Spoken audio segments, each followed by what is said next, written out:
জানায়, ও Abdul Muttalib, তোমার বৌমা আমিনাকে তুমি আতর মাখতে নিষেধ করে দিও, খুশবু মাখতে।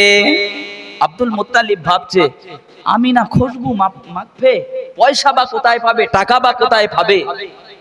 চুপি চুপি রাতের অন্ধকারে বিবিকে ডেকে বলছে, বিবি শোনো, আমি তো আমিনার সঙ্গে ডাইরেক্ট বলতে পারছি না, মক্কার মানুষেরা বিভিন্ন রকম কুমন্তব্য করছে, বলছে নাকি আমিনা বিভিন্ন রকমের খুশবু ইউজ করছে, এটা তো ঠিক নয়, একটু আমিনাকে বলো। আব্দুল মুত্তালিবের স্ত্রী বললেন, ও আমার কলিজার টুকরা স্বামী, তোমার সঙ্গে আমি আর কি বলবো। আমিনা যখন গোসলখানা থেকে বার হয়, আমি গোসলখানায় যখন প্রবেশ করি, যেন সারা গোসলখানাটা খুশবু দিয়ে প্যাক করা আছে। জোরে বলুন সুবহানাল্লাহ। ও নবীর উম্মত উম্মতিরা, আম্মা যারা আমিনা তো কোনো খুশবু মাখে না। জিজ্ঞাসা করলেন শ্বশুর আব্বা জান, যখন শাশুড়িকে বললেন, আব্দুল মুত্তালিব নিজের স্ত্রীকে বললেন, স্ত্রী আমিনাকে গিয়ে বলেন, মা আমিনা, ও মা আমিনা, তুমি নাকি খুশবু ব্যবহার করো। মা আমিনা বলে, মা, যেদিন থেকে আমার গর্ভে মুহাম্মাদুর রাসূলুল্লাহ এসেছে মা, সেদিন থেকে আমিনা আমার গায়েতে যেন খুশবু আর খুশবু আল্লাহ দিয়েছে। বলুন সুবহানাল্লাহ। ও নবীর উম্মত উম্মতিরা, মা আমিনা বর্ণনা করেন, ও মক্কার মানুষেরা, আমি আমিনা যে রাস্তা দিয়ে যায়, ওই রাস্তার মানুষেরা খুশবু পায়। আমি আমিনা যে কুয়ার ধারে পানি নিতে যায়, ওই কুয়ার ধারে যেতে দেরি, কুয়ার পানি উপরে উঠতে দেরি নয়। আমি যে জঙ্গলের ধার দিয়ে হেঁটে যাই, জঙ্গলে পশু পাখিগুলো আমি আমিনা আমাকে দেখার জন্য চাতক পাখির ন্যায় তাকিয়ে থাকে। জোরে বলুন সুবহানাল্লাহ। আমিনাকে তোমরা বদনাম করছো। এই মক্কার মানুষেরা, জানো কে আছে আমিনার পেটেতে? ও শিশু নবী মুহাম্মদুর রাসূলুল্লাহ আছে, রাহমাতাল লিল আলামিন, শাফিউল মুজনাবিন।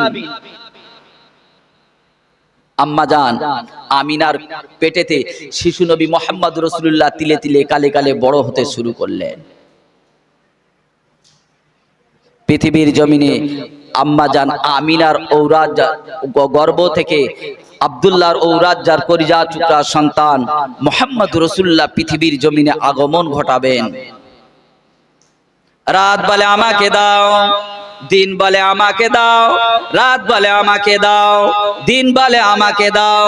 মহান রব বলে আল্লাহ ভাবলেন, পৃথিবীর জমিনে আমার বন্ধুকে পাওয়ার আশায় দিন বলে আমার ভিতরে পাঠাও, রাত বলে আমার ভিতরে পাঠাও। এই দুজনের মধ্যে প্রতিদ্বন্দ্বিত হতে লাগে। মহান রব্বুল আলামিন বলেন, ও আমার সৃষ্টি রাত রে, ও আমার সৃষ্টি দিন রে, আমার বন্ধু মুহাম্মদুর রাসূলুল্লাহ না রাতেতে না দিতেতে আমি আল্লাহ ভোরবেলা শবে সাদিকে পাঠিয়ে দিলাম। জোরে বলুন সুবহানাল্লাহ। রাতে পাঠালে দিন বলবে আমি ওয়াদা করেছিলাম, আল্লাহর কাছে চেয়েছিলাম, আমি দিন আমাকে দেইনি। আর যদি দিনে পাঠাই রাত দুঃখিত হবে। ওই জন্য মহান রব্বুল আলামিন বললেন, আমার বন্ধুকে আমি শবে সাদিক ভোরের বেলা পাঠাবো। নবী পৃথিবীর জমিনে সেজদারত অবস্থায় এসেছিলেন। সেদিন থেকে বিশ্ব নবীর আগমন তো হয়েছিল সেজদারত অবস্থায়। আজও পর্যন্ত যত মায়েদের সন্তান হয়, ব্যতিক্রম একটা বাদ দিয়ে বাকি সব কলিজার টুকরা যত সন্তান আসে বেশিরভাগ ভোরের বেলা। দেখবেন আমার মায়েদের পেন যন্ত্রণা ওঠে রাত 1টা, 1:30, 2টো, 12টা।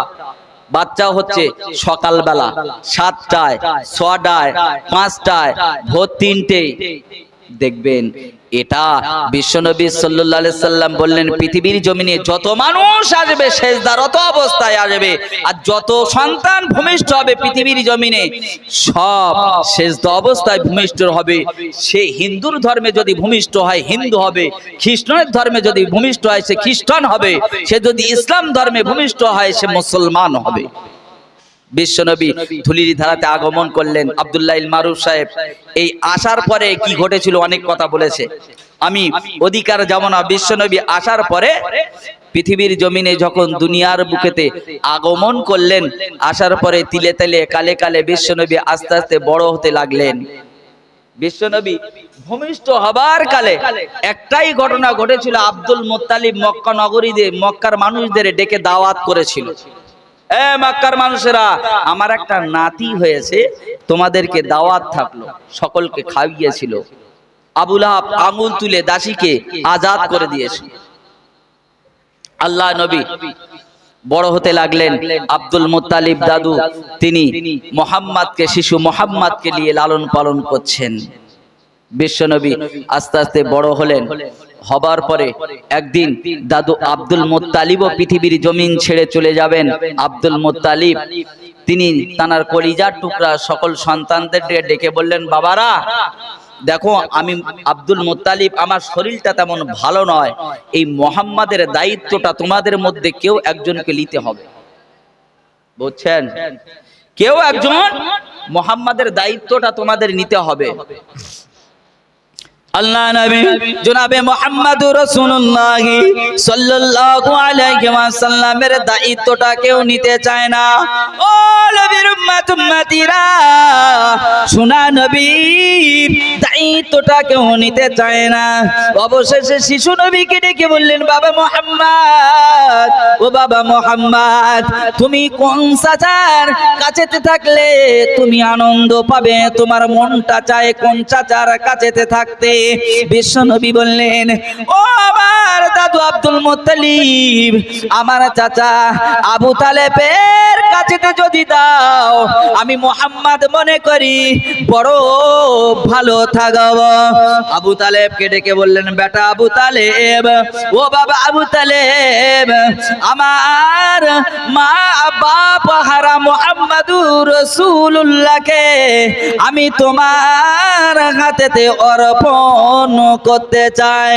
ও নবীর উম্মতিরা, কিতাবের বর্ণনায় এসেছে আব্দুল মুত্তালিব এ কথা বলার পরও আব্দুল মুত্তালিব তখনও আবার আল্লাহর রহমে সুস্থ হয়ে গেলেন। আব্দুল মুত্তালিব একটা ডিসিশন নিলেন, আবু তালেব দায়িত্ব নেবে। বিশ্বনবী সাল্লাল্লাহু আলাইহি ওয়াসাল্লাম তখন সবে মাত্র ছোট, বিশ্বনবীর দায়িত্বটা আবু তালেবের হাতেতে দেবেন। আব্দুল মুত্তালিব তখন আবার একটু সবল হয়ে উঠলেন, সজাগ সুস্থ হয়ে উঠলেন। বিশ্বনবী সাল্লাল্লাহু আলাইহি ওয়াসাল্লাম তার বয়সটা পূর্ণ যখন 6 বছর হয়ে গেছে, তখন একদিন মা আমিনার গলাটা জড়িয়ে ধরে, বাচ্চাদের যদি আব্বা মারা যায় একদিন না একদিন বলে, মা আমার আব্বাটা কোথায়, প্রশ্ন করে, জিজ্ঞাসা করে। বিশ্বনবী মা আমিনার গলাটা জড়িয়ে ধরে বলছে, মা আমার আব্বা জান কোথায়? আব্বাকে তো আমি দেখতে পাচ্ছি না। আম্মা জান আমিনা বলে, বাবা তোমার ব্যবসা, আব্বা দূর দেশে ব্যবসায় গিয়েছে, একদিন না একদিন তোমার কাছেতে ফিরবে, তোমার আব্বার সঙ্গে একদিন না একদিন দেখা হবে। নবীর উম্মতিরা, আমার আপনার নবী নূর নবী জনাবে মুহাম্মদুর রাসূলুল্লাহ সাল্লাল্লাহু তাআলা আলাইহি ওয়াসাল্লাম মায়ের গলাটা জড়িয়ে ধরে বললেন, ও আমার আম্মা জান, আমার বয়স তো দেখতে দেখতে 6 বছর হয়ে গেল, শুনতে পাচ্ছি আমি মুহাম্মদ আমার আব্বাকে আমি একবার 2 নয়ন ভরে দেখতে চাই। মা আমিনা চোখের পানিটা বারবার মুছে আর বলে, বাবা মুহাম্মদ তোমার আব্বাকে একদিন আমি আমিনা দেখাতে নিয়ে যাব। ও নবীর উম্মতিরা, মা আমিনা তখন মুহাম্মদকে কোলে নিলেন আর নিজের ননদ উম্মে আয়মাকে ডাকলেন, ও বুবু উম্মে আয়মা, আমার মুহাম্মদ বারবার আব্বা দেখার বায়না করে। আমি আমেনা মুহাম্মদকে আর বুঝিয়ে রাখতে পারছি না। ও বুবুজান চলো না গো চলো, আব্দুল মুত্তালিব আমার শ্বশুর আব্বাকে একবার গিয়ে বলি, যদি অনুমতি দেয় আমার মুহাম্মাদুর রাসূলুল্লাহকে ওর আব্বার কবরটাকে একবার দেখিয়ে নিয়ে আসি। ও নবীর উম্মতিরা, মা আমিনা রাদিয়াল্লাহু তাআলা আনহা শিশু নবী উম্মাইমাকে সঙ্গে নিয়ে শ্বশুর আব্বাকে গিয়ে বলেন, আব্বা জান, ও আমার আব্বা জান, আপনি একটু অনুমতি দেন, আপনি একটু পারমিশন দেন, আমি মুহাম্মদকে নিয়ে একটু আব্বার কবরটা দেখিয়ে নিয়ে আসি। ও আমার আব্বা জান, আমার মুহাম্মদ আব্বা খারা, আমার মুহাম্মদ এতিম, আমার মুহাম্মদ বড় অসহায়। আব্দুল মুত্তালিব বললেন, মা আমিনা তুমি যেটা ভালো বোঝো সেটা করো। ও মা আমিনা, তবে উম্মে আইমাকে সঙ্গে নিয়ে যাও মা, তবে খেয়াল রেখো মক্কায় আমার মুহাম্মাদের দুশমনের কোনো শেষ নাই, মক্কায় দুশমনে ভরপুর।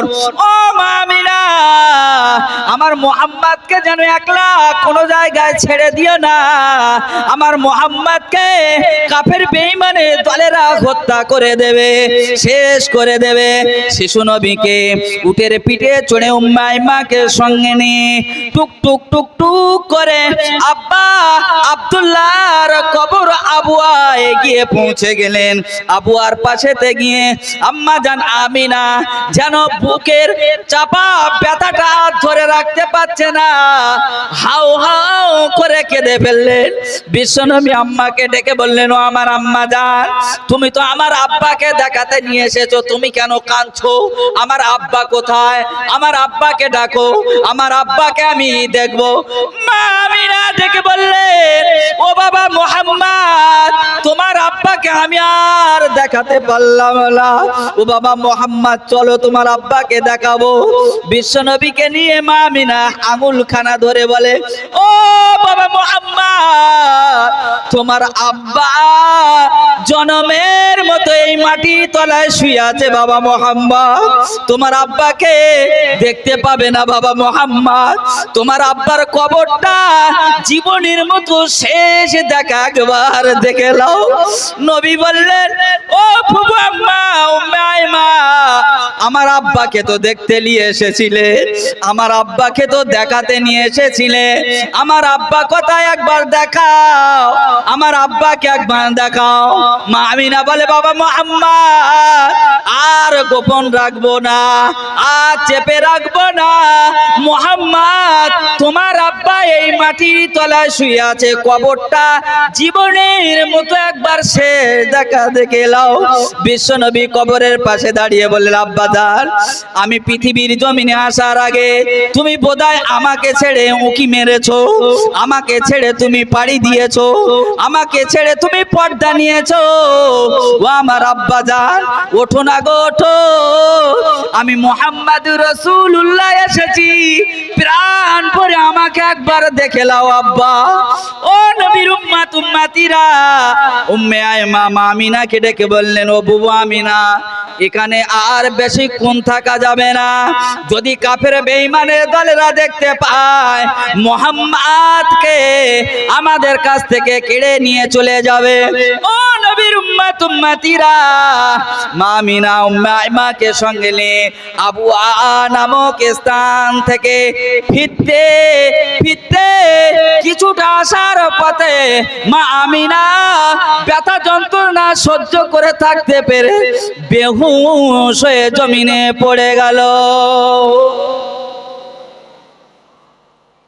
বিশ্ব নবীকে নিয়ে বাপের কবরটা দেখিয়ে মা আমিনা বুকের চাপা ব্যথা সহ্য না করতে পেরে সব প্রকাশ করে দিয়ে মুহাম্মদকে বলে টুকটুক করে ফিরে মক্কার দিকে গমন করছেন। এমন তো অবস্থায় মা আমিনার শরীরটা আস্তে আস্তে অবশ হয়ে দুর্বল হয়ে যেতে শুরু করলো। ধুলো বালু মরুর প্রান্তরে আম্মাজান আমিনা শুয়ে পড়ল। উম্মে আইমা তড়িঘড়ি গিয়ে হাতে পায়ে গায়ে হাত দিয়ে দেখছে নিঃশ্বাসটা আর নিচ্ছে না। ইন্না লিল্লাহি ওয়া ইন্না ইলাইহি রাজিউন। ও নবীর উম্মত উম্মতিরা, কি করুন কাহিনী। আল্লাহর নবী উম্মে আইমাকে ডেকে বলছে, ও ফুফু আম্মা জান, ও ফুফু মা, উম্মে আইমা, আমার মাকে তোলো না গো, তোলো। আমার মাকে নিয়ে আমি বাড়ি যাব, আমার মাকে তুমি তোলো। এই মরুর প্রান্তরে এই গরম বালুতে আমার মা শুয়ে থাকতে পারে না। উম্মে আইমা একটা গায়ে লম্বা চাদর ছিল, ওই চাদরটা নিয়ে মা আমিনার গায়ের উপরে চাপা দিয়েছে।